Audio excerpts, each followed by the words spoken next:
नमस्कार दोस्तों, आप सभी का स्वागत है। आज के वीडियो में हम आपको बताएंगे कि रिट क्या है, कितने प्रकार की होती है, रिट कौन जारी करता है, कब, कहां और किसके द्वारा रिट फाइल की जा सकती है। ऐसी ही यूजफुल वीडियोज को पाने के लिए जल्दी से वीडियो को लाइक और चैनल को सब्सक्राइब कर लीजिए। तो चलिए आज का वीडियो स्टार्ट करते हैं। तो दोस्तों, सबसे पहले जानेंगे कि रिट क्या है।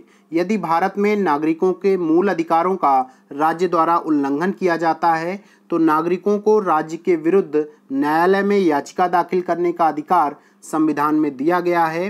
राज्य के विरुद्ध यह याचिका ही रिट याचिका कहलाती है और याचिका सही पाए जाने पर न्यायालय रिट जारी करता है। भारत के इतिहास में सबसे पहली रिट सुप्रीम कोर्ट द्वारा कलकत्ता में इशू की गई थी। भारतीय संविधान के भाग 3 में मूल अधिकारों का वर्णन है। यदि मूल अधिकारों का राज्य द्वारा उल्लंघन किया जाता है तो राज्य के विरुद्ध न्याय पाने के लिए संविधान के सेक्शन 32 के अंतर्गत सुप्रीम कोर्ट में और सेक्शन 226 के अंतर्गत हाई कोर्ट में रिट याचिका दाखिल करने का अधिकार नागरिकों को प्रदान किया गया है। तो दोस्तों, जानते हैं कि रिट कितने प्रकार से दायर की जा सकती है।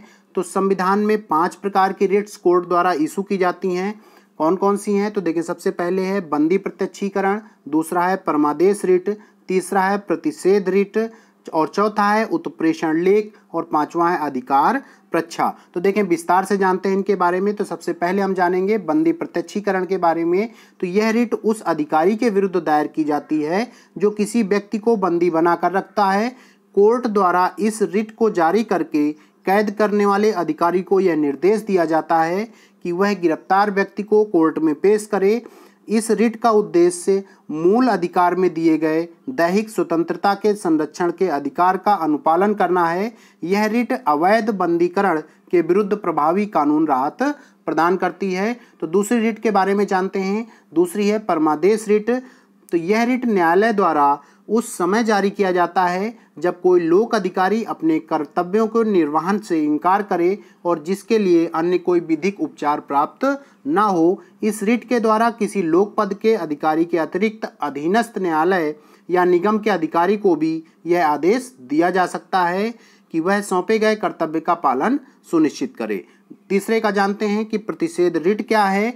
तो यह रिट किसी उच्चतर न्यायालय द्वारा अधीनस्थ न्यायालयों के विरुद्ध जारी की जाती है। इस रिट को जारी करके अधीनस्थ न्यायालयों को अपनी अधिकारिता से बाहर कार्य करने से रोका जाता है। इस रिट के द्वारा अधीनस्थ न्यायालय को किसी न्यायालय में तुरंत कार्यवाही करने की गई कार्यवाही की सूचना उपलब्ध कराने का आदेश दिया जाता है। नेक्स्ट है उत्प्रेषण लेख। तो यह रिट भी अधीनस्थ न्यायालयों के विरुद्ध ही जारी की जाती है। इस रिट को जारी करके अधीनस्थ न्यायालयों को यह निर्देश दिया जाता है कि वे अपने पास संचित मुकदमे के निर्णय लेने के लिए उस मुकदमे को वरिष्ठ न्यायालय या उच्चतर न्यायालय को भेजे। उत्प्रेषण लेख का मतलब उच्चतर न्यायालय द्वारा अधीनस्थ न्यायालय में चल रहे किसी मुकदमे के डॉक्यूमेंट्स की समीक्षा मात्र है। इसका तात्पर्य यह नहीं है कि उच्चतर न्यायालय अधीनस्थ न्यायालय के निर्णय के विरुद्ध ही हो। तो दोस्तों, नेक्स्ट जानते हैं जो पांचवा है आपका अधिकार प्रच्छा। तो ये क्या है? इस रिट को उस व्यक्ति के विरुद्ध जारी किया जाता है जो किसी ऐसे लोक पद को धारण करता है जिसे धारण करने का अधिकार उसे प्राप्त नहीं है। इस रिट द्वारा न्यायालय लोक पद पर किसी व्यक्ति के दावे की वैधता की जांच करता है। यदि उसका दावा निराधार है तो वह उसे पद से निष्कासन कर देता है।